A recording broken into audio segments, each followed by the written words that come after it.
So do you know what tall poppy syndrome is in Australia? Is tall poppy syndrome where some people feel insecure about other people succeeding and want to stop them? That's right, yeah. Hence tall poppy, as someone wants to be successful, they get chopped down. So what do you think about that as a standard in Australian society where people hang shit on their mates when they want to become successful?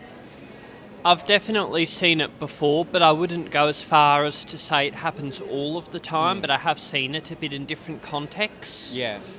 And why do you think people hang shit on their mates when they want to self-improve or become successful? I think in Australia there's a bit of a culture of sort of being humble and not bragging and not being too audacious. And I think that's a little bit different to what we see in some other countries where it's all about bragging and being audacious and wanting to be successful. And there's this idea that we're all the same and should not try and rise above one another. But I think it's okay to be encouraging of people who are aspiring to meet their own goals while not feeling insecure or not feeling like what they're doing is somehow invalidating yourself. 100%. And what advice would you give to people that are, putting other people down, other Australians, when people become successful? What advice would you give to them? Well, I'd challenge them to reflect on why. If they're genuinely concerned about what someone else is doing for a legitimate reason, that's one thing.